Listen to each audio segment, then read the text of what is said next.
Hello and welcome to my channel Medicine with Dr. Moran. Scientists from the well-known lab in Wuhan have just discovered a coronavirus called NeoCoV they claim could develop a 35% death toll. There's been a lot of talk about NeoCoV in the last few days, and news media have sensationalized a preprint by saying that this coronavirus is only one mutation away from a pandemic with a 35% death rate. Now, is this something to be extremely concerned about? NeoCoV is a bat coronavirus that's not known to infect humans. NeoCoV has never been seen in humans, and at this time there's no concern in regards to NeoCoV. There are many viruses out there in animals that do have the potential to jump to humans, and we simply don't know about them at this point. This virus, in fact, would be one of those. NeoCoV is related to the MERS virus and likely is a variant of that. It was found from Vesper bats in South Africa. It's very, very similar to MERS and felt to essentially be a very close relative. Now, the MERS virus, as shown in this colorized electron microscopy image, is the coronavirus that causes Middle Eastern respiratory syndrome, hence MERS, M-E-R-S. I talked about this virus in detail in a previous video over a year ago on my channel. You can click the link in the description below to find out more about it. MERS-CoV was isolated in 2012, which is its full name. It's been found in the Arabian Peninsula, primarily in Saudi Arabia. The last significant outbreak was in 2015, but cases are still getting reported globally. This is a map from November 2017. Cases have occurred worldwide, of course. Why? Well, because there's travel from the Arabian Peninsula. It's believed that bats are the reservoir and likely camels serve as a host.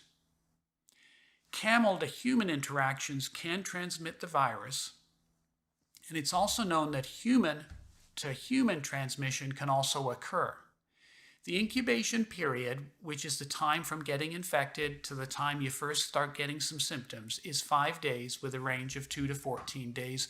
And the symptoms are fever, cough, shortness of breath, muscle aches, and GI symptoms in 20% of people. GI symptoms being nausea, vomiting, diarrhea, abdominal discomfort. Acute respiratory distress syndrome happens secondary to pneumonia, and PCR testing of lower respiratory tract specimens as opposed to upper respiratory tract specimens from the throat and mouth is what's recommended here for diagnosis.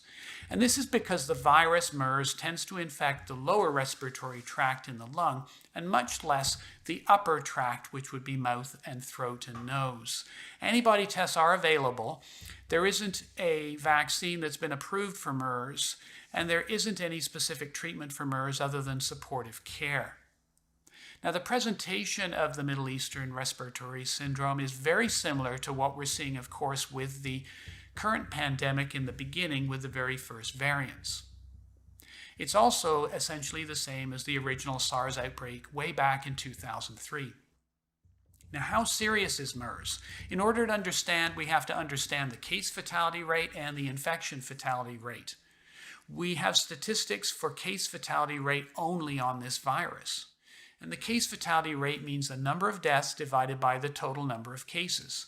And just remember that a case is somebody that actually comes to a doctor like myself and gets tested, which is completely different from infection fatality rate, which is the number of deaths divided by the total number of infections.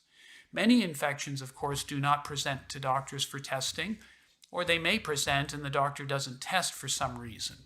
Now, we've seen this with the current pandemic where antibody tests suggest that the number of infections with the current coronavirus, SARS-CoV-2, actually is 3 to 5 times the number of cases. This number currently, in fact, is likely to be higher because the limitations with testing. A lot of people right now with Omicron are not getting tested for Omicron. Now, the overall case fatality rate for MERS is 34% as of late September 2019, and that's based on the average of a number of studies that were put together. Remember that this case fatality rate is likely a significant overestimate of the likelihood of dying if you get the virus, as there's no data on the infection fatality rate. There's never been any widespread population testing in the Arabian Peninsula to know what the chance is of dying if you get infected, because we simply don't know how many people in this area have actually been infected previously with the coronavirus and not even known it. Now, based on a single study of only 47 patients, case fatality rates rose with increasing age, started off at 39% in people under 50, up to 48% in those younger than 60, and 75% in people who were 60 or older. Now, small studies and, of course, the lack of widespread antibody testing prevents us from knowing the true infection fatality rate. Even our case fatality rate numbers I've just quoted obviously are based on the small studies. And not surprisingly, as you might imagine, comorbidities lead to a higher risk of lethal infection. So again, the data is quite limited, and the numbers are likely a significant overestimate, as some infections, as I mentioned, even those that actually come to the hospital, may not have been diagnosed as MERS if testing was not performed. So for example, we're not going to test for MERS in North America unless perhaps somebody's come from the Arabian Peninsula.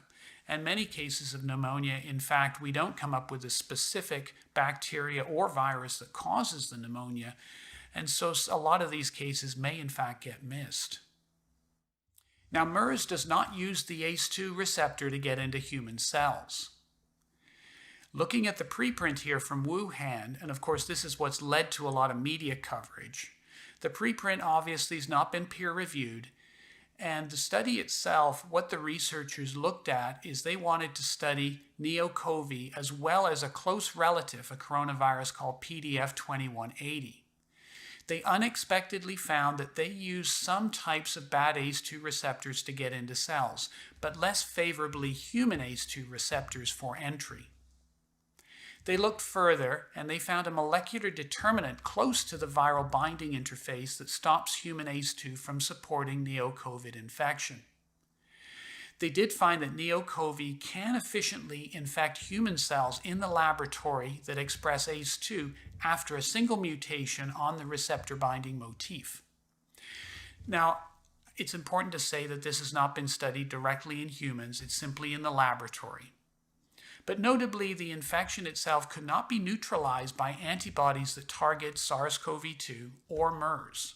So it means that if you've had previous SARS-CoV-2, COVID-19, or MERS coronavirus, your antibodies will not neutralize NeoCoV. The researchers stated that this is the first case of ACE2 usage in a MERS-related virus, which could be, and of course I repeat, could be, a biosafety threat of the human emergence of an ACE2 using new coronavirus, potentially with significant transmission and potentially with a significant fatality rate. Now, obviously, knowing what that transmission rate and fatality rate remains to be seen. In general, of course, with MERS as well as SARS, transmission was not as frequent than our current coronavirus, and that's of course due to the fact that I've stated that both of those viruses infect the lung. And typically, people were infectious when they started to develop symptoms and not before.